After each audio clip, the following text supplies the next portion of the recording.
Bonjour, bienvenue dans une nouvelle vidéo. Alors aujourd'hui, ça sera un podcast sur la pression chez les Jax. Alors le premier thème sera sur la pression quand on est célibataire, la pression une fois dans le mariage et enfin, nous allons parler de la pression qu'on ressent liée à la réussite et par rapport à l'argent chez les Jax.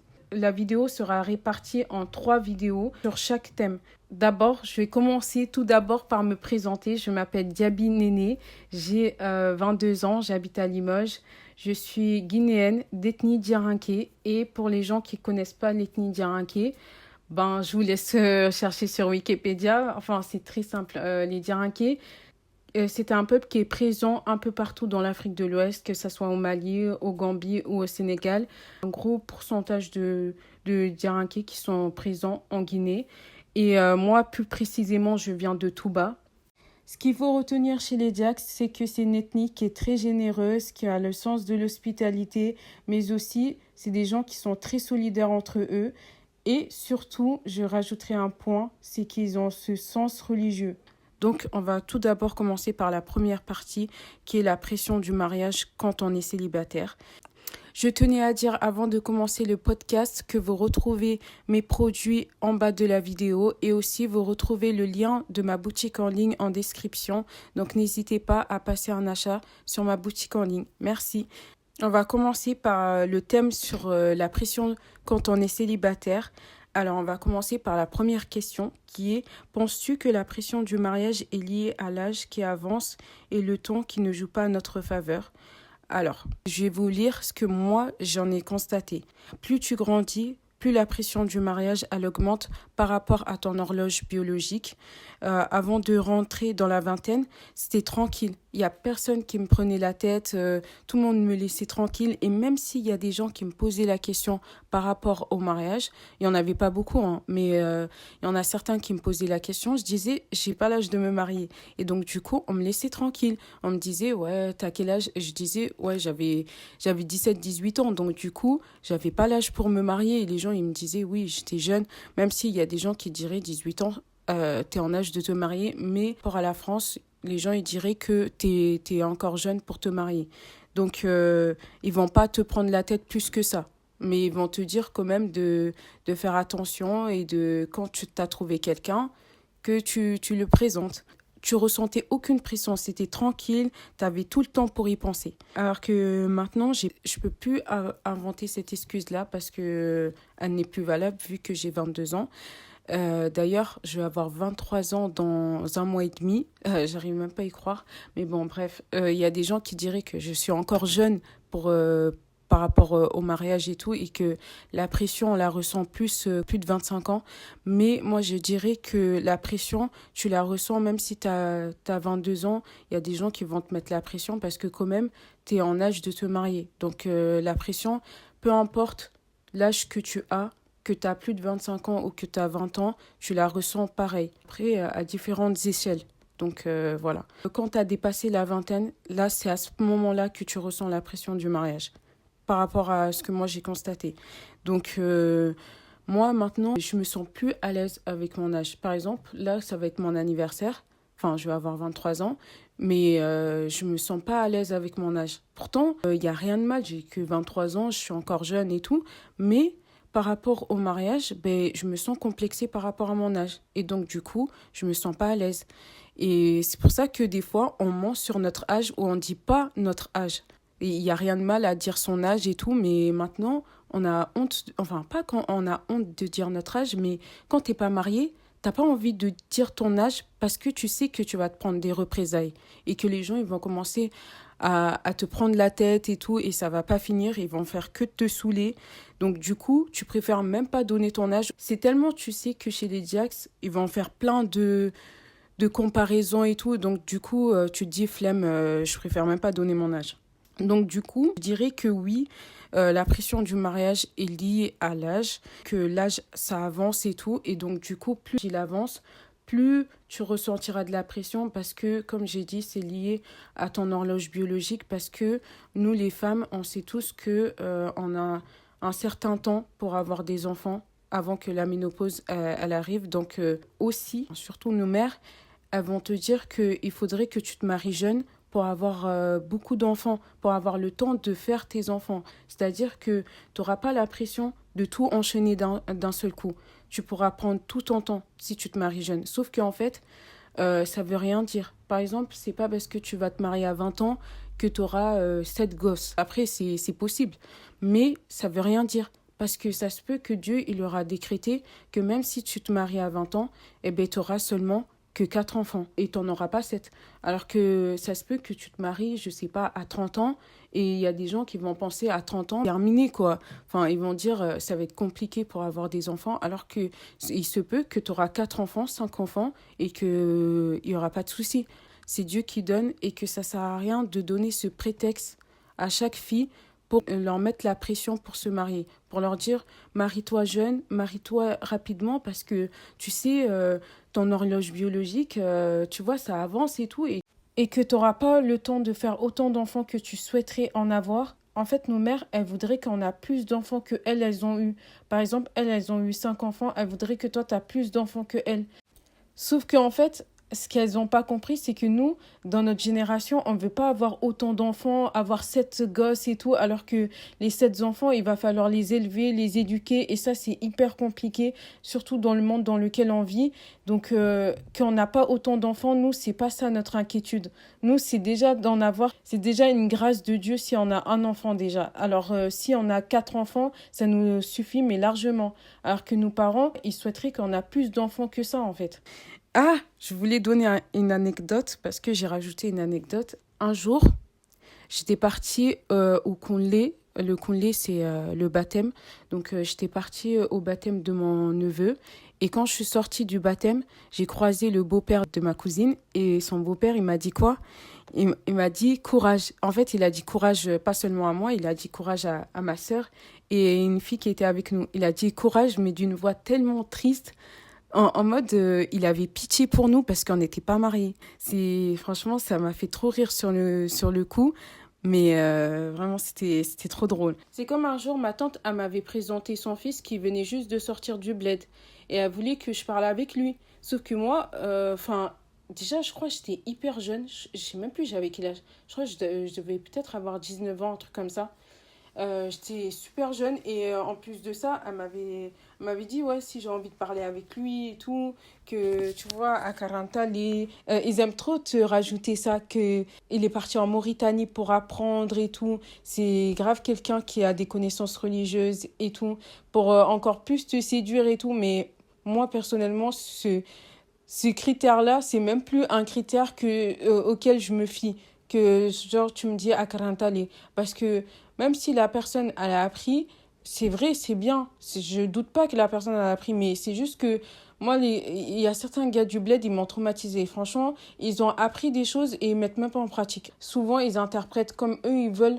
Moi, ça, c'est des trucs, ça m'a traumatisé chez eux, en fait. Après, je mets pas tous les blédards dans le même sac. Non, mais c'est vraiment incroyable. Souvent, moi, quand il y a une tante à moi, elle me dit qu'elle va me présenter quelqu'un, je sais direct que c'est quelqu'un du bled.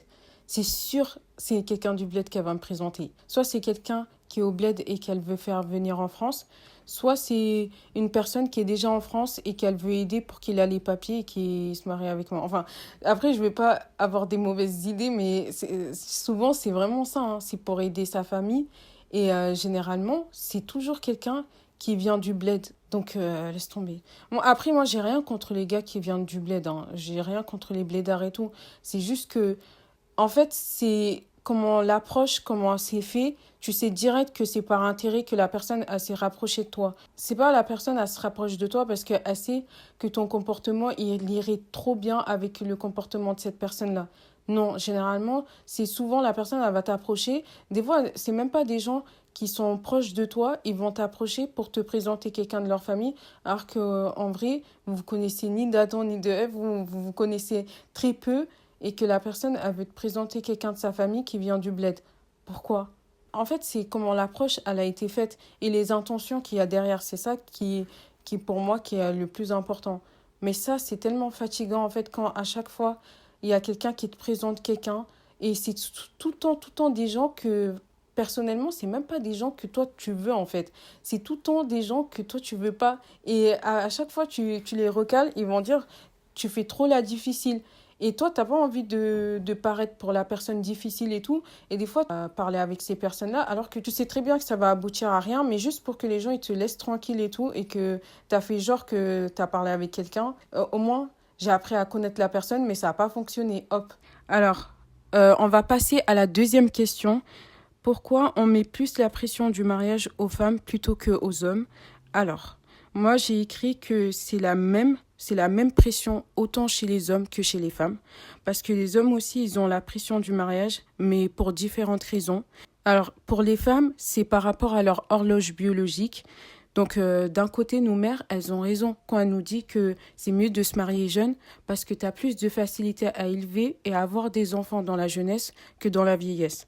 Ça, elles ont raison. Alors, pour les hommes, j'ai écrit que c'est par rapport à leur progéniture. C'est par rapport à leur descendance et pour qu'ils deviennent responsables. Parce que leurs pères vont leur demander aussi de se marier. Parce que s'ils arrivent à un certain âge, il faut qu'ils se marient, surtout s'ils sont en âge. Donc, ils veulent aussi qu'ils fondent une famille et qu'ils ont des enfants à leur tour et qu'ils voient leurs petits-enfants. Parce que aussi, c'est très important pour tout parent de voir ses petits-enfants et de voir aussi leurs enfants aussi devenir responsables. C'est hyper important. Donc, et je tiens à rajouter que ça dépend des familles Diax, mais il y a certaines familles Diax que eux, par exemple les hommes, ils se marient très tôt. Genre à 18 ans, on leur demande déjà de chercher une épouse. On va dire que ça dépend des familles Diax. Troisième question, penses-tu que cette pression soit justifiée? Alors, moi j'ai écrit que oui, oui et non. Oui parce que avant tout, le mariage c'est super important dans la vie d'un croyant. Le mariage, ça constitue un acte d'adoration car il te protège et te préserve de beaucoup de mal, comme la fornication ou autre. Et le mariage fait partie de la sunna du prophète Mohammed sallallahu alayhi wa sallam. Et il y a un hadith qui est rapporté par l'imam al-Bukhari. Le prophète Mohammed sallallahu alayhi wa sallam a dit vous les jeunes, que celui parmi vous qui a les moyens de se marier, car certes meilleur pour la pureté des yeux et la chasteté du sexe, celui qui n'en a pas les moyens, à lui le jeune, ça en est pour lui une guérison. Donc c'est une très forte recommandation. On va faire une petite parenthèse sur la création de l'homme et de la femme. Alors, je vais vous lire un passage sur l'histoire du prophète Adam, le père de l'humanité. Adam, durant son sommeil, Dieu créa la femme Ève à partir de sa côte gauche la plus courte et la recouvra de peau. Adam ouvrit les yeux et vit une jolie femme qui l'observait penchée sur lui. Surpris, il demanda à la femme pourquoi elle avait été créée. Elle lui dit qu'elle était là pour combler sa solitude et pour qu'il puisse vivre en toute tranquillité auprès d'elle. Relever un verset dans le Coran qui dit « Et parmi ces signes, il a créé de vous, pour vous, des épouses, pour que vous viviez en tranquillité avec elles. Il a mis entre vous de l'affection et de la bonté. Il y a en cela des preuves pour les gens qui réfléchissent. » Dans le Coran, Sourate 30, verset 21. En fait, c'est un acte d'adoration avant tout.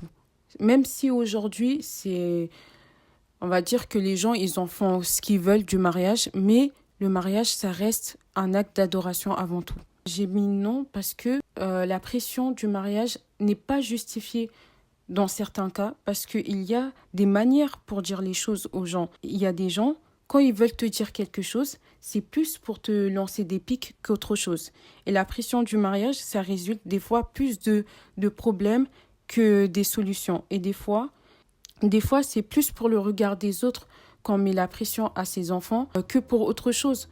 Par exemple, les raisons que je vous ai données précédemment, c'est pas pour ces raisons-là qu'ils mettent la pression à leurs enfants, mais c'est pour le regard des autres. C'est la peur de que dira-t-on de toi. Parce que, par exemple, une dame que ses enfants, on va dire qu'elle a une fille qui n'est pas mariée, ils vont dire « Ouais, toi, ta fille, elle est toujours pas mariée et tout. Qu'est-ce qu'elle attend ?» Les gens, ils vont faire que de parler. Ils vont dire « Mais tu n'as pas parlé à ta fille. Tu lui as pas dit l'importance du mariage.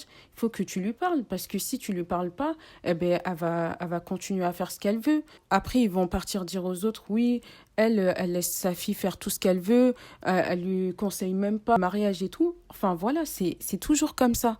c'est la peur de que dira-t-on de toi, car on vit dans une société où le regard des autres, c'est hyper important. Et pour faire taire les mauvaises langues, on est prêt à faire n'importe quoi. Nos choix, ils sont souvent influencés par nos parents et la société. Des choix qui ne sont pas toujours des bons choix, parce qu'en fait, on cherche toujours la satisfaction de nos parents ou de la société. Alors qu'en fait, on ne pourra jamais satisfaire à 100% l'humain.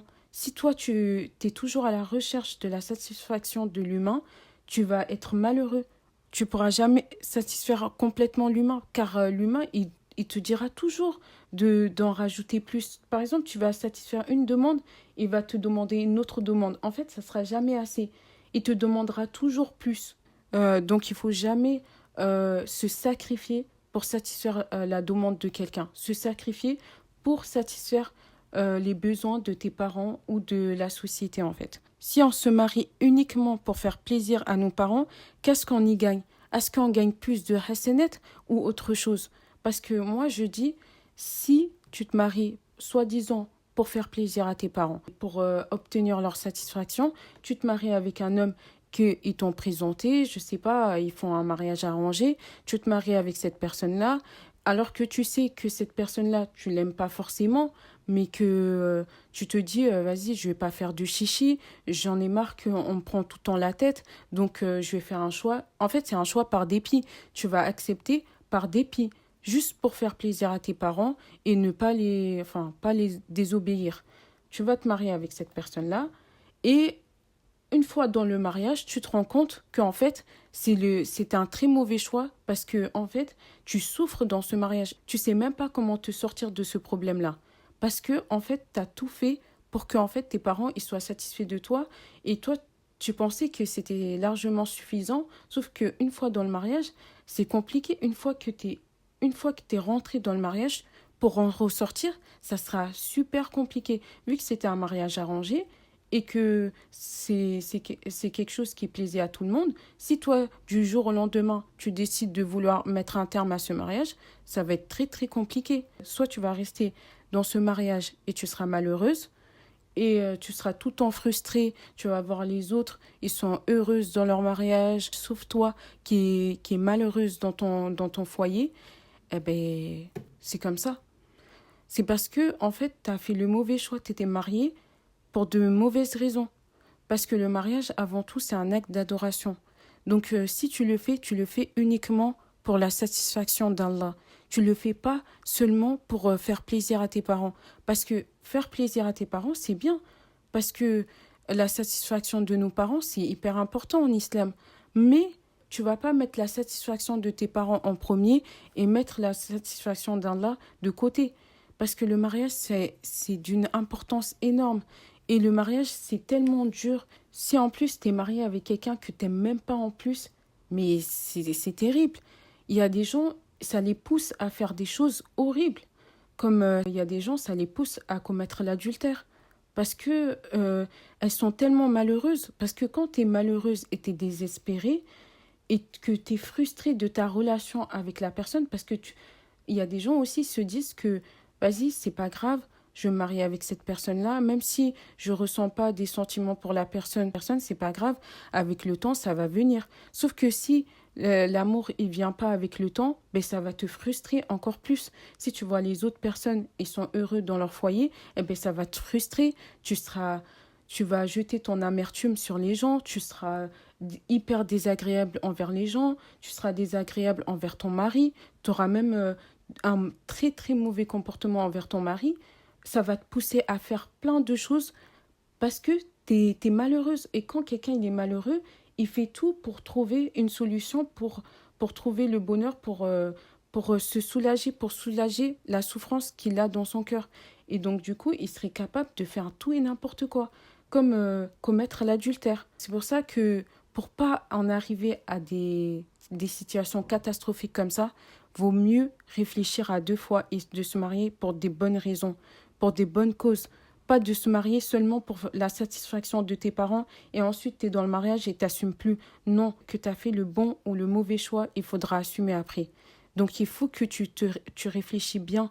Tu te dis, est-ce que ça en vaut le coup que je me sacrifie pour le bonheur de mes parents et je me marie avec cet homme-là, malgré que je sais dès le début que ça va pas fonctionner. Il faut bien réfléchir parce que sinon, les répercussions, ils sont catastrophiques.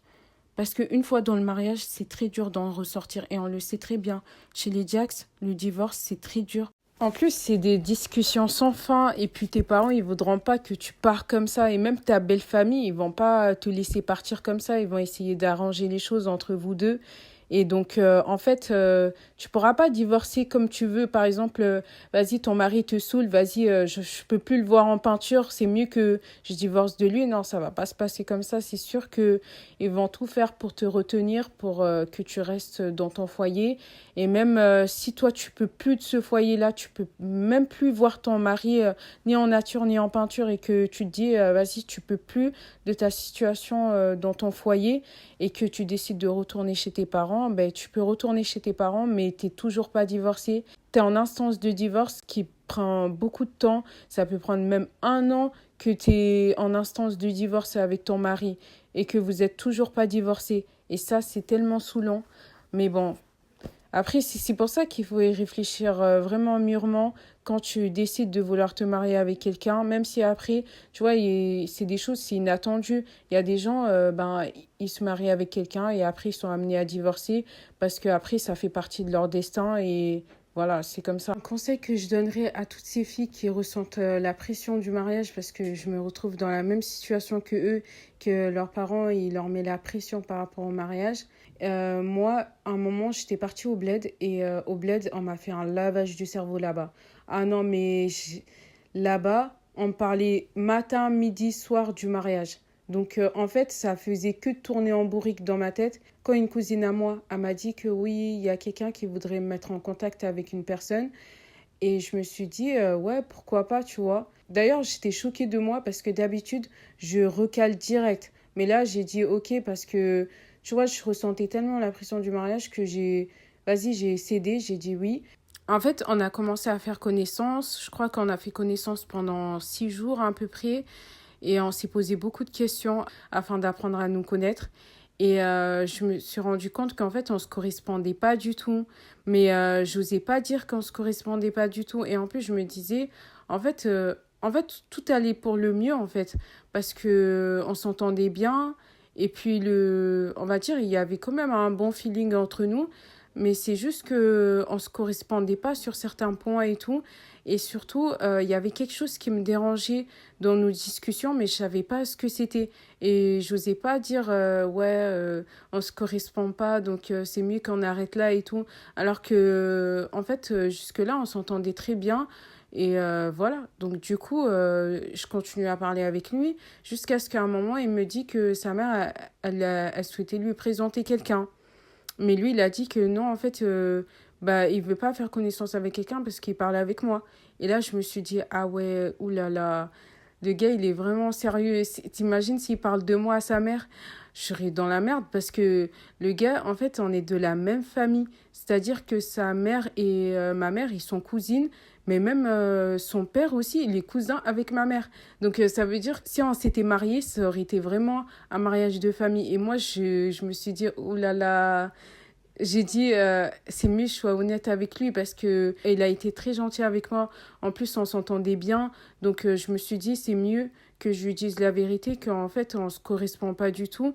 Parce que au fil des questions, des réponses et tout, je me suis rendu compte qu'en fait, on était un peu à l'opposé. Enfin, pas vraiment à l'opposé parce que, en fait, il y a quelque chose qui me dérangeait dans nos discussions, mais je savais pas justement ce qui me dérangeait. Du coup, je lui ai dit que, voilà, que je pense que c'est mieux on arrête là parce qu'on se correspond pas du tout. Voilà. Après, on s'est arrêté là. Et après, avec le recul, je me suis posé la question que, en fait, pourquoi ça a pas marché? Je me suis posé la question et j'ai compris qu'en fait, ça n'a pas marché parce qu'en fait, il y avait que moi qui lui posais des questions. Et quand je lui posais des questions, c'était des questions assez profondes et tout. Je voulais qu'il me donne une réponse qui soit argumentée. Mais lui, en fait, dans ses réponses, il me donnait juste une réponse, en fait. Il n'argumentait pas sa réponse. Genre, c'est comme si, en fait, je lui ai donné un exemple. typiques. Par exemple, vous faites connaissance et tout, tu lui poses des questions sur sa spiritualité, tu lui dis, ouais, ta spiritualité, elle est comment? La personne a dit, ouais, ben moi, je prie, je lis le Coran, voilà, je connais mes droits, mes droits et mes devoirs et tout en tant qu'époux, voilà. Mais en fait, c'est en surface tout ça.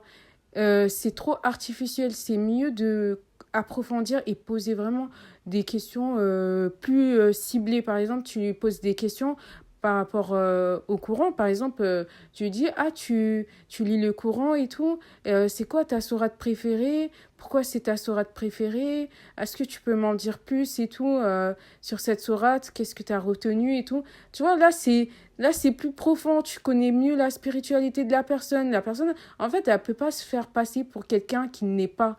En fait, voilà. Pour revenir à ce qui m'a dérangé dans nos échanges et tout, c'était le fait qu'en fait, quand je lui posais des questions, il me répondait par une réponse qui était brève, mais aussi, il essayait toujours d'être du même avis que moi. En fait, peut-être il essaye d'être toujours sur la même longueur d'onde que moi, ou de me faire croire qu'il est sur la même longueur d'onde que moi, et de pas me contredire pour que, voilà, ça passe crème entre nous, et qu'enfin, on se marie, quoi. Mais sauf que moi, je trouve que c'est pas bon parce que, en fait, on est dans un projet de mariage et le projet de mariage, c'est sérieux. Faut faire preuve de sincérité. Si t'es pas d'accord avec quelqu'un, ben dis-lui que t'es pas d'accord avec la personne. Il n'y a rien de mal à ne pas être d'accord. Le plus important, c'est justement de donner son avis sur chaque chose, de voir si vous vous correspondez. Et si vous vous correspondez pas, c'est pas grave. C'est vrai qu'on a tous l'objectif de vouloir se marier, mais c'est important d'être sincère, d'être sur la même longueur d'onde sur certaines choses. Si vous n'êtes pas sur la même longueur d'onde, c'est pas grave. Vous pouvez discuter. Et même le fait que vous n'êtes pas d'accord sur les mêmes choses, ben, la personne, elle te donne son avis. Tu connais pour quelles raisons ben, vous n'êtes pas d'accord sur cette chose-là. Et tu te dis, ouais, si, il a un avis qui est constructif et tout, tu te dis, ah oui, il a peut-être raison là-dessus. Et tu vois, ça te fait évoluer ton opinion sur la chose en question. Donc, moi, je dis, en vrai, c'est important d'être honnête. Si t'es pas d'accord avec quelqu'un, dis-lui que t'es pas d'accord. Si t'es d'accord avec la personne, t'es d'accord. Mais le plus important, c'est de argumenter tes réponses. Sinon, la personne, elle va douter de ta sincérité. La personne, elle voit pas ton enthousiasme plus que ça, ou ta motivation, ou voilà quoi. Donc, enfin, bref. Je vais pas rentrer plus dans les détails, mais en vrai, si moi, j'étais restée sur ça et je serais passée outre et j'aurais dit, ah, c'est pas grave et tout, je me fais des idées, c'est pas grave si je connais pas son avis sur tout, c'est pas très grave et tout, on a tout le temps pour apprendre à se connaître et même dans le mariage, on apprendra encore plus à apprendre à se connaître et tout. Oui, c'est vrai, vous apprendrez à vous connaître dans le mariage, sauf qu'en fait, moi, je pense que la phase de connaissance, c'est hyper important. C'est nécessaire que vous appreniez à vous connaître, vous vous posez les bonnes questions. Si vous n'avez pas fait ce travail en amont, ça va pas vous faciliter une fois dans le mariage parce que quand tu vas te rendre compte qu'en fait, il y a énormément de divergences entre vous et que ça crée des conflits au sein de votre couple, alors que vous auriez pu éviter tout ça si vous avez parlé de tout ça dans votre phase de connaissance. Voilà, c'était tout ce que j'avais à dire, mais aussi, c'est important de faire la prière de consultation. D'ailleurs, moi, j'ai fait la prière de consultation. Sauf que, en fait, quand je faisais la prière de consultation, je sentais que mon cœur se serrait à chaque fois que je lui parlais. Mon instinct, il me disait que c'était pas lui, c'était pas la bonne personne. C'est juste que moi, dans ma tête, je me disais, en fait, il y a tout pour que ça soit lui. D'une certaine manière, il est de la même famille que moi. C'est sûr qu'auprès de mes parents, ça va passer crème. En plus, mes parents, ils seront trop contents que j'ai trouvé enfin quelqu'un et que ils pourront organiser un mariage. Et puis, ils seront contents d'annoncer à tout le monde que j'ai trouvé quelqu'un, que je vais me marier. Enfin, voilà. Ils seront super contents. Toute ma famille sera contente. Sauf que tout le monde sera content, sauf moi. Parce que moi, je sentais qu'il y a quelque chose qui allait pas. Heureusement que j'ai suivi mon intuition parce que mon intuition, il m'a pas trompée, justement. De toute façon, l'instinct, ça sert à ça, pour pas te tromper, en fait. Du coup, subhanallah, quelques temps plus tard, sa nièce, justement, qui me l'avait présenté, elle m'a posé la question, est-ce que je parle toujours avec lui? Et je lui ai dit, non, je parle plus avec lui. Après, elle m'a dit, ah, c'est bien que vous parlez plus ensemble. C'est comme si, en fait, elle regrettait de me l'avoir présenté. parce que je pense que le gars, il n'était pas si net que ça. Ou peut-être elle s'est dit qu'on se correspondait pas du tout et après elle m'a souhaité que je trouve un bon mari et tout et après je lui ai souhaité de même. En fait, la moralité derrière tout ça, c'est qu'en fait, il faut suivre son intuition. Si ton intuition, il te dit que non, ne va pas là-bas, ne va pas là-bas. Il faut pas que tu écoutes la voix qui est dans ta tête, qui te résonne, qui te dit, oui, il faut que tu acceptes ce mariage, parce que si tu l'acceptes pas, ça sera compliqué de trouver un nouveau prétendant, et après tu vas galérer, tu vas rester là sans prétendant, et tu vas attendre longtemps avant de te marier. Eh ben non, parce que en fait, le croyant, il doit être, le croyant, il doit être optimiste, il doit avoir l'espoir et il doit pas désespérer parce qu'il n'y a pas pire chose que prendre un choix par dépit, prendre un choix par désespérance. Parce que, en fait, quand tu prends des décisions sous le coup du désespoir, tu fais tout et n'importe quoi. Tu fais des choix qui sont insensés. Et quand tu y repenses, après, quand tu y repenses la tête posée, tu te dis, ah ouais, mais qu'est-ce que j'ai fait? Après, je peux comprendre que la pression du mariage, ça nous fait perdre nos moyens et après, on sait plus ce qu'on fait. Et c'est pour ça, c'est important de placer sa confiance en Dieu et surtout pas désespérer. Moi, j'ai une philosophie, c'est qu'en fait, Dieu il nous a créés par pair et je sais que on a tous notre moitié quelque part dans le monde, que tôt ou tard, on va rencontrer la personne qui nous est prédestinée. En fait, tout ça, ça nous apprend qu'en fait, il faut se marier pour les bonnes raisons. Et surtout, de pas se marier parce que on veut faire plaisir à nos parents ou quoi que ce soit, ou parce que c'est à cause de la pression, ou on a pris cette décision par dépit. Après, c'est une décision à tellement pas prendre à la légère. C'est hyper important pour préserver ta personne et ainsi que ta foi. J'ai aussi relevé que les actions ne valent que par leurs intentions. Si ton intention est bonne, alors ton action sera bonne et les résultats seront une réussite. Alors que si ton intention est mauvaise, alors ton action sera mauvaise et résultera par un échec. J'explique. Si l'action, on va dire l'action, c'est de te marier. Donc, si tu as l'intention de vouloir te marier et que c'est pour de bonnes raisons, c'est une intention qui est redirigée vers ton Seigneur, eh bien, cette action sera une bonne action et elle résultera par une réussite. Parce que le fait que tu formules cette intention de vouloir te marier pour la satisfaction d'Allah et que tu sais que le mariage est un acte d'adoration et que tu le fais pour obéir à la recommandation du prophète, Mohammed sallallahu alayhi wa sallam, eh bien, tu seras que heureuse. Ça sera qu'une réussite. Parce que dans le mariage, eh bien, tu vas, à chaque fois, même si tu es en colère contre ton mari, tu vas te rappeler les raisons pour lesquelles tu étais mariée. Je me suis mariée avant tout pour la satisfaction d'Allah. Je ne me suis pas mariée juste par amour ou pour obéir à mes parents ou à obéir à la société et aussi par dépit parce que j'en ai marre de la pression. Là, je me suis mariée pour de bonnes raisons. Donc, je sais pour les raisons pour lesquelles je me suis mariée, même si je suis dans la difficulté ou je suis en colère contre mon mari, je sais que je le fais uniquement pour Allah. Et quand tu te rappelles que chaque chose, tu le fais pour Allah, eh bien, ça t'est simplifié, ça t'est facilité et tu gagnes que des hasanats. Alors que si tu fais les choses par dépit, si tu étais marié pour les mauvaises raisons comme j'ai cité avant, eh bien, c'est une action qui est mauvaise et qui résultera à un échec. Parce que, en fait, c'est un mariage où tu n'es pas heureuse. Tu te sens pas épanouie, donc ça résulte à un échec.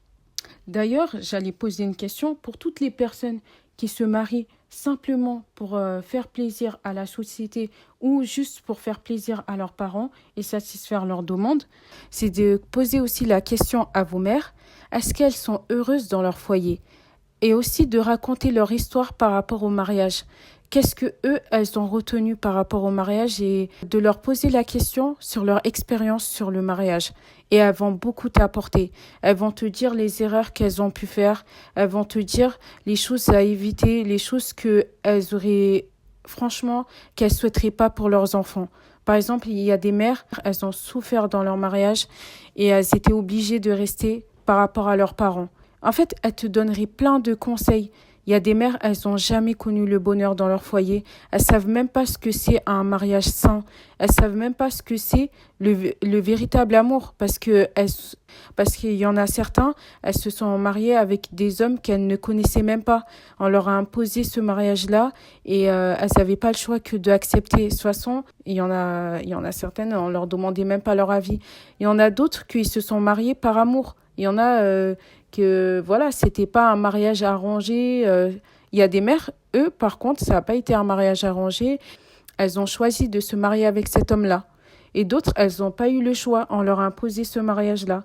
Donc vraiment, c'est important de demander à nos parents l'expérience que eux ils ont eue par rapport au mariage, de nous apporter la sagesse derrière tout ça. Ça va beaucoup t'aider dans ton évolution, dans ce que toi tu souhaiterais et ce que tu ne veux pas. Surtout, moi, ce que je retiendrai, c'est qu'il y a des mères, elles croient que, en fait, vu qu'elles n'ont jamais connu le bonheur dans leur foyer, elles pensent que le mariage, c'est que souffrance, alors que le mariage, ce n'est pas de la souffrance. Justement, tu te maries pour que cette personne, elle puisse t'apporter et que aussi vous puissiez évoluer ensemble, vous cheminer ensemble vers la satisfaction d'Allah. C'est pas, le mariage, c'est pas fait pour souffrir. Le mariage, c'est pas fait pour ça. On entend beaucoup qu'il faut, Mousso, il faut qu'il arrête sa barilée. Oui, mais franchement, tu te maries pas pour souffrir. Et surtout, certes, le mariage, ils vont te dire que le mariage, c'est plein de difficultés. Le mariage, c'est pas facile. Oui, le mariage, c'est pas facile. Mais le mariage, en fait, il y a des hauts, il y a des bas. Mais ça ne justifie pas la souffrance, en fait. Ça n'a rien à voir. Avoir des difficultés dans le mariage, avoir des hauts et des bas. Et comparé à la souffrance, ça n'a rien à voir avec la souffrance. La souffrance, c'est vraiment, t'es maltraité, t'es pas respecté, t'es humilié, ça n'a rien à voir avec tout ça. Ça, c'est inacceptable. Alors que vivre des difficultés dans son mariage, oui, parce que ça fait partie de la vie d'avoir des difficultés. Ce n'est pas à accepter dans son mariage. Et ça, c'est ce que nos mères, ils nous ont mis dans la tête, c'est que le mariage, ben, c'est pas facile et tout. Mais eux, ils n'ont jamais connu le bonheur et tout. Il y en a certaines, elles n'ont jamais eu la chance de choisir le mari avec lequel elles voulaient se marier. Elles n'ont jamais eu la chance d'avoir des critères par rapport à leur mari. Parce que s'il y a quelqu'un qui leur demandait leur main et que leur père était d'accord pour cette union, eh ben, elles se mariaient. Mais il n'y avait pas ce truc où j'ai des critères, j'ai des exigences, où il y a des choses que j'accepte, des choses que j'accepte pas. Il y a pas eu tout ça pour nos mères. Contrairement à eux, nous, on a le choix de choisir le mari avec lequel on voudrait se marier. Même s'il y en a certaines, je mets pas tout le monde dans le même sac. Il y a des mères, elles ont eu le choix de choisir leur époux. Mais c'est pas eux. Nous, on a la chance aussi d'avoir ce temps d'apprendre à se connaître. Alors que nos mères, elles n'ont pas eu cette réflexion de se dire « Oh, je vais apprendre à me connaître et savoir ce que je veux, ce que je veux pas. » Nous, on a cette réflexion-là d'apprendre à nous connaître, savoir ce qu'on veut pour pouvoir choisir l'époux qu'on souhaiterait. J'en viens maintenant à la 4e question, qui est la pression de choisir la bonne personne. Alors, on ne sait pas ce que l'avenir nous réserve.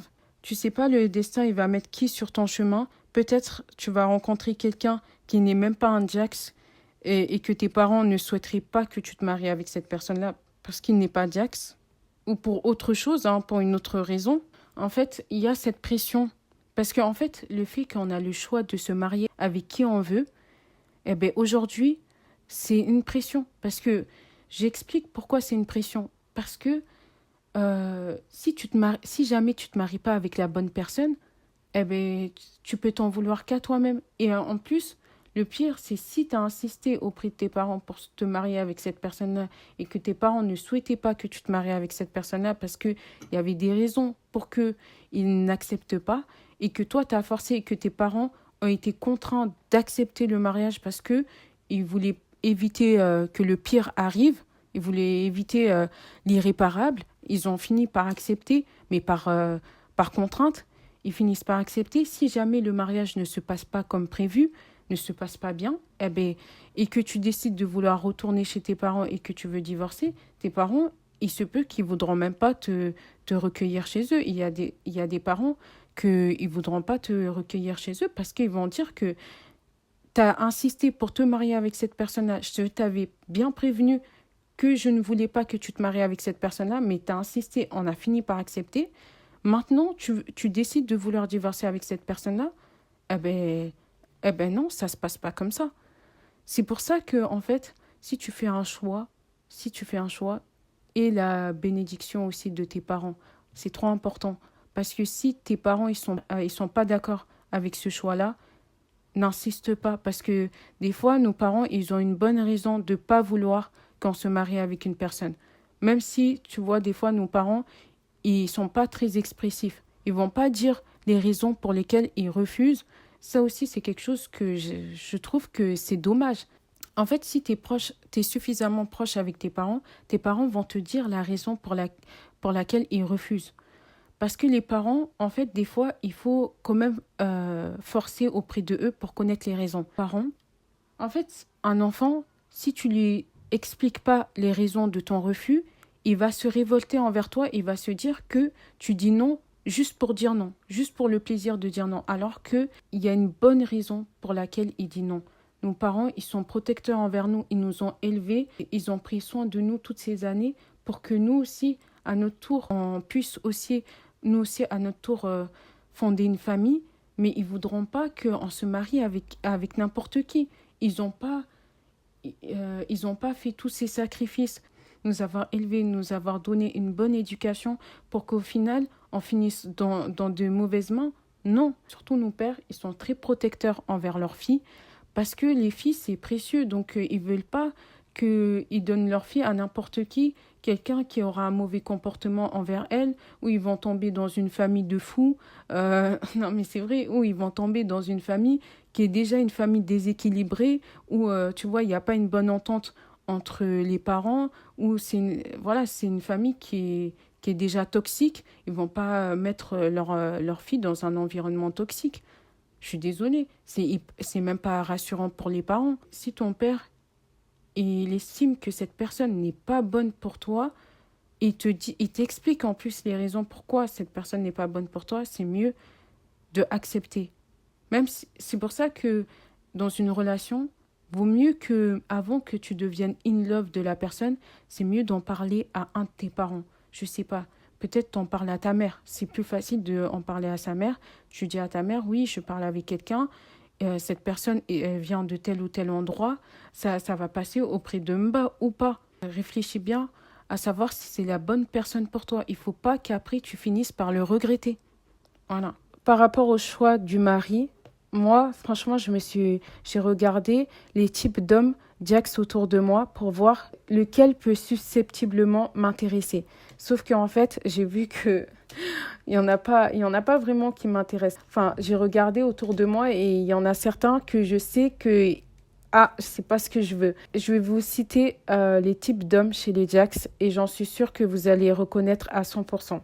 Un Malaboy, je me vois pas du tout avec un Malaboy parce que vraiment, c'est quelqu'un qui aime bien se faire voir et tout. Et moi, j'aime bien la discrétion. Je viens d'une famille où on est vraiment discret, on est modeste et tout. Et un Malaboy, c'est tout le contraire. Enfin, c'est quelqu'un qui aime bien se montrer et montrer aussi sa richesse ou des choses comme ça. Enfin, bref, personnellement, moi, c'est pas ce que je recherche. Après, il y a aussi des hommes qui aiment trop faire la mala, mais qui n'ont rien dans les poches. J'ai le mot en Jax, mais j'arrive pas à le sortir parce que moi, mon Jax, il est pourri et j'ai pas envie que vous vous moquiez de moi. Donc, bref, ce type d'homme, vous le connaissez chez les Jax. Ceux qui font la mala, mais qui n'ont rien, vraiment, vraiment rien dans les poches. Mais c'est que du paraître. Donc, moi, franchement, ces gars-là, ah non, je peux pas du tout. C'est quelqu'un qui te fait croire qu'il a les moyens et quand tu vas rentrer dans son intimité, tu vas te rendre compte qu'il a même pas un sou en poche. Et ça va te saouler. Tu vas te dire, ah non, mais ça veut dire que c'est moi qui va tout dépenser pour toi, là. On a tous vu ça. Quelqu'un qu'on pensait qu'il avait le bras long, en fait, il a le bras court.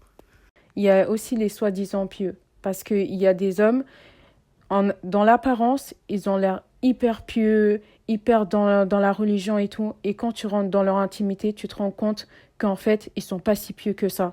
Et tu te rends compte qu'en fait, c'est des gens qui interprètent la religion comme eux, ils le souhaitent. Et ça, pour moi, c'est vraiment à éviter. Ce type d'homme, c'est vraiment à éviter. Parce que, en fait, ils te font croire quelque chose qui n'est pas vrai en fait. C'est que du paraître. Donc vraiment, c'est à faire vraiment attention à ce type d'homme. Et j'en ai vu des hommes qui sont comme ça, que tu as l'impression que c'est vraiment des gens qui sont dans la religion. En fait, tu les choisis parce que tu penses qu'ils vont t'apporter dans la religion.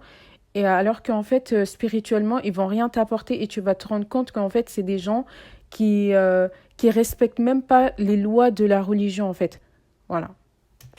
Et ils respectent pas tes droits, qui savent que c'est tes droits en tant qu'épouse, ils vont même pas les respecter.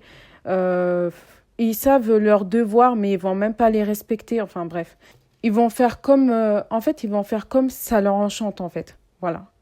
Donc c'est vraiment des personnes à éviter. Après, il y a qui d'autre aussi? Il y a aussi les hommes qui n'ont aucun rhino. Parce qu'il y a des hommes, vraiment, il y a des hommes Jax que j'ai vus, ils ont vraiment aucun rhino. Il y a une dame que je connais, s'est cassé la jambe. Le gars, il jeûnait et il a dit à sa femme de lui préparer à manger alors que la femme, elle sortait de l'hôpital et qu'elle s'est cassé la jambe, quoi. Comment tu peux demander à une femme qui est en plâtre, qui a un plâtre à la jambe, qui est en situation de handicap, de te préparer à manger alors qu'elle est en incapacité de s'occuper de toi? Toi, tu peux pas te préparer à manger ou, je sais pas, par exemple, après, ça, c'est les darons. Eux, ils ont besoin que ça soit quelque chose qui soit fait maison, mais nous, dans notre génération, on sait qu'on peut commander à manger pour faciliter à notre conjointe, pour faciliter à notre partenaire qui est en situation de handicap de nous préparer à manger. Certes, la femme, c'est dans son devoir de nourrir son époux, de veiller à ce que la maison elle soit propre, elle soit rangée, elle soit clean. L'entretien du foyer, c'est à la femme. Mais quand la femme elle se retrouve en incapacité de s'occuper du foyer, l'homme il doit avoir cette intelligence et ce rhino de se dire que ma femme, elle va pas bien, elle est malade, je vais pas l'embêter, je vais lui faciliter parce que tout le long de l'année, elle est là pour moi. C'est elle qui lave mes vêtements, c'est elle qui repasse mes vêtements, c'est elle qui me nourrit tous les jours, elle me cuisine des bons petits plats, elle s'occupe bien de moi, elle s'occupe bien de mes enfants. Mais là, je vois qu'elle est en difficulté, elle est mal, je vais cuisiner à sa place, je vais m'occuper des enfants pour lui faciliter et lui montrer mon amour pour elle et le respect que j'ai pour elle et surtout la considération. Parce que je sais que sur toute l'année, elle s'occupe de moi et de mes enfants. Mais une fois dans l'année, si je peux m'occuper de elle et la dispenser de ces tâches-là pour lui faciliter dans sa guérison, le temps que, tu vois, sa convalescence, elle passe, comme ça, une fois elle est sur pied, elle pourra reprendre ses fonctions. Mais avoir ce rhino-là et cette maturité-là de se dire, mon épouse n'est pas bien, elle est malade, c'est à moi de lui faciliter. Parce que c'est ça le mariage, c'est l'entraide, c'est le partenariat. Mais si en tant qu'époux, toi, tu n'as pas ce rhino-là de te dire, oh, je veux faciliter à mon épouse. Il y a des femmes diax, quand elles accouchent, leur mari, il les aide même pas pour les enfants ou pour les tâches ménagères. Ils se disent, dans tous les cas, c'est son devoir, c'est à elle de le faire. Qu'elle vient juste d'accoucher, elle t'a donné un enfant, et toi, t'es même pas en capacité de prendre soin de elle. Non, franchement, moi, ça me dépasse, ça. Franchement, ça me sidère. Vraiment. Parce que après, moi, j'ai grandi dans un foyer où c'est un foyer Serena Muron-là, en fait. Mon père et ma mère, ils ont toujours été dans le partenariat. Ils ont toujours été dans l'entraide. J'ai grandi dans ça, donc je sais que c'est ça le mariage. Alors que quand tu as grandi dans un foyer où tu n'as jamais connu l'entraide, tu normalises ça alors que c'est pas normal. Donc voilà, moi, c'est les hommes diax qui n'ont aucun rhino pour leurs épouses. Moi, j'écarte de ma vie. C'est next, c'est à la poubelle. Parce que moi, je peux pas. Ces 4 types d'hommes, diax, je fais pas attention à ces hommes-là et je prie Dieu pour qu'il ne mette pas ces hommes-là sur mon chemin, en fait. Qu'il écarte ces hommes-là de mon chemin, qu'il m'en préserve. Parce que vraiment, personnellement, moi, c'est pas ce que moi je recherche. On va passer à la 5e question. Est-ce que c'est vrai que le mariage constitue un gage de réussite? Alors, le mariage est une forme de réussite d'un point de vue universel, hein. Partout dans le monde, le mariage, quand même, ça constitue une forme de réussite. Même chez les Toubabs aussi, c'est une forme de réussite. Mais après, la différence entre quand tu es de culture africaine, dans la culture africaine, surtout dans la culture Diax en particulier, se marier est une grande forme de réussite, et même la plus importante.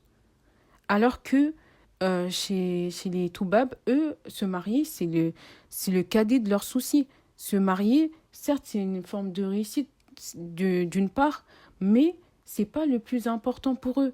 Eux, s'ils se marient à 30 ans ou à 40 ans, tant mieux pour eux. Mais c'est pas l'objectif de leur vie. Voilà. Alors que chez les Diax, eux, c'est leur premier objectif de leur vie. C'est-à-dire que moi, quand je suis partie au bled, j'ai constaté que le mariage, c'est le but ultime de leur vie. C'est-à-dire que s'ils ne se sont pas mariés, ça veut dire que leur vie, elle n'a aucun sens. C'est vraiment ça. En fait, tu te poses la question carrément, quel est le but de ma création? Est-ce que c'est la satisfaction de mes parents, de me marier et avoir beaucoup d'enfants, ou est-ce que c'est d'adorer mon Seigneur? Tu te poses réellement la question. Et là, quand tu te poses la question, c'est qu'il y a un problème. Il y a sérieusement un gros problème. Parce qu'en fait, ils ont fait du mariage vraiment le but ultime de leur vie. Et s'ils n'atteignent pas ce but ultime, pour eux, leur vie n'a aucun sens. En fait, ils n'ont pas de valeur aux yeux des autres. Voilà, tout simplement. Mais surtout, ce que j'ai remarqué, qui est vraiment alarmant, c'est qu'en fait, le mariage, c'est une obsession chez eux. Alors, on va rebondir sur la 6e question. As-tu moins de valeur aux yeux des autres chez les Diax quand tu es célibataire? Alors, tu es moins considéré quand tu es célibataire tout court, parce que tu n'as pas de valeur aux yeux des autres, parce que tu n'es pas marié. Quand tu es célibataire, les gens, ils manqueront jamais l'occasion de te rabaisser ou de t'humilier devant tout le monde. Alors que quand tu es marié, les gens, ils font que t'honorer et te couvrir de louanges. En fait, ils te valorisent auprès de tout le monde. Ah, bien sûr, si tu es une bonne épouse, hein, et que tu satisfais ta belle famille. Parce que si c'est le cas contraire, c'est autre chose. Mais quand tu es marié, eh ben, ils font que te valoriser, t'honorer devant tout le monde et tout. Quand tu es célibataire, mais quand tu vas dans le diamant, les gens, ils font que t'humilier ou te rabaisser devant tout le monde. Et ça fait tellement mal. Mais en fait, te retiens parce que tu veux pas te mettre en colère et après dire des mots que après tu vas finir par regretter. Parce que des fois, il y a des gens, ils disent des mots qui sont tellement blessants. Je m'explique. Je vais donner une anecdote. Hier, ma tante, elle est venue chez moi. Elle m'a dit quelque chose. Franchement, ça m'a fait de la peine. Mais après, je me suis dit, c'est rien. De toute façon, quand tous les gens là qui disent des choses qui sont blessantes, des mots qui font vraiment mal, eh ben pour moi, ils se rendent pas compte, mais ils me donnent que des racenettes, en fait. Parce que, en fait, quand tu es là, ton but, c'est de me blesser, de me dire des choses. Après, généralement, quand les gens, ils te disent des mots qui sont blessants, c'est dans le but de te réveiller et que tu prennes conscience que le mariage, c'est important. Et ça part d'un conseil. Mais c'est d'un conseil hyper malfaisant qui manque tellement de tact. Tu le perçois comme un conseil malveillant. Parce qu'en fait, la personne, elle te le dit en te disant des mots qui sont blessants, voire des pics, juste pour chauffer ton ego, en fait. Afin que tu te dises, ah oui, il faut que je me marie, que ça te donne le courage. Mais en fait, non, ça ne te donne pas le courage. Au contraire, ça te dégoûte encore plus du mariage. Parce que les gens, ils sont là, ils te disent des choses qui sont blessantes et après, ça te met mal. Après, tu déprimes. Je lui ai expliqué. Ma tante, elle était venue hier. Elle m'a dit, t'as quel âge? J'ai dit, j'ai 22 ans. Après, elle m'a dit, hey, il faudrait que tu te maries, hein, parce que tu vois pas, tes parents, ils sont vieux. Tu vois pas, tes parents, ils sont vieux et tout. Massibo, t'imagines, tes parents, ils meurent et tout, et que t'es toujours pas marié. Massibo, c'est que Dieu nous en préserve, tu vois. Là, franchement, comment on peut dire ça? En fait, elle me disait ça pour pas que j'ai des regrets, mais c'est pas bien de dire ça. T'imagines, tu dis à quelqu'un, T'imagines, tu retardes le mariage et tout. Si si un de tes parents meurt et tout, et que toi, tu t'es toujours pas marié, eh ben, tu vas finir par le regretter. Alors que dans leur vivant, ils te disaient tout le temps de trouver quelqu'un, de te marier et tout. C'est ça qui nous pousse à faire des très mauvais choix, à faire des choix par dépit. Parce que, en fait, on est manipulé par les mots qu'ils nous disent, et tellement ça nous blesse, et que on ne veut pas passer pour des fardeaux pour nos parents, ou pour passer pour des personnes qui ont aucune pitié pour nos parents. On finit par faire des très mauvais choix. Et ces mauvais choix, après, il va falloir les assumer. Ils sont plus durs qu'au moment où on a fait le choix de vouloir se marier. Voilà.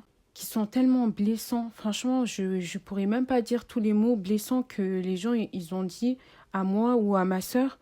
Je pourrais même pas les dire parce que tellement que c'est horrible. Mais je me dis que, réel, Inch'Allah, moi je me dis que toutes ces personnes-là, ils ne se rendent pas compte, mais ils font que de nous donner leur hasanat en fait. Ils font que de nous faire gagner des hasanat parce que tous les mots blessants qu'ils nous disent et que ça nous blesse, surtout si ça nous fait pleurer. Parce que tu m'as dit des mots qui sont blessantes et que tellement que ça m'a blessé, ça m'a causé du chagrin, que j'ai pleuré. Et toutes ces larmes qui sont tombées, c'est des hasanats que tu perds et que tu finis par me donner. C'est des péchés que toi, tu te ramasses. Voilà. Moi, je dirais, pour toutes les personnes qui reçoivent des mots blessants, de laisser passer, c'est des hasanats que vous gagnez en retour.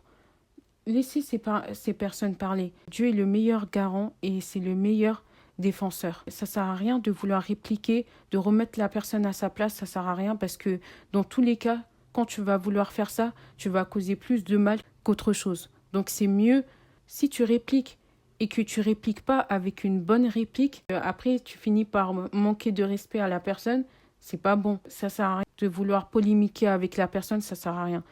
Laisse la personne parler, elle dit ce qu'elle a à dire. De toute façon, Dieu, il entend toutes choses. Et enfin, 6e question, comment ne pas céder à la pression et endurer avec foi? Moi, je dis qu'en fait, dans la vie, il faut savoir que c'est Dieu qui donne. Si Allah ne t'a pas accordé le mariage tout de suite, ça ne veut pas dire qu'il t'accordera jamais le mariage. Il t'accordera le mariage au moment venu. Toi, tout ce que tu as à faire, c'est de patienter, de continuer à invoquer, ne jamais cesser d'invoquer, parce que l'invocation est hyper importante. L'invocation, des fois, on néglige l'invocation, mais l'invocation, c'est hyper important, ça peut tout changer.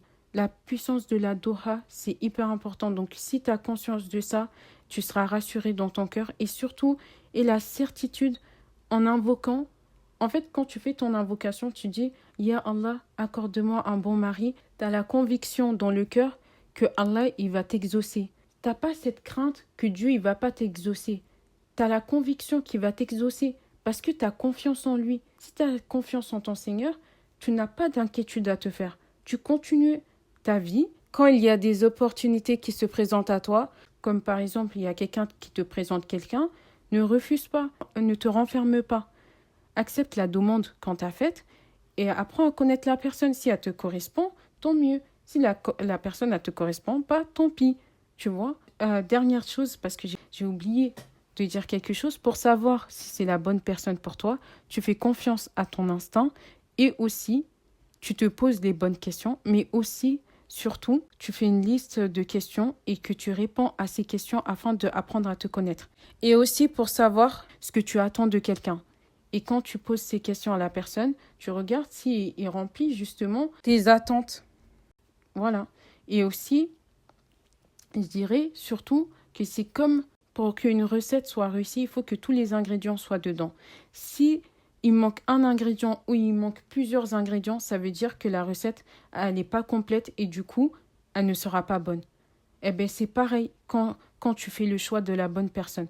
Quand tu fais le choix de la bonne personne, tu regardes s'il remplit tous les critères que toi, tu recherches.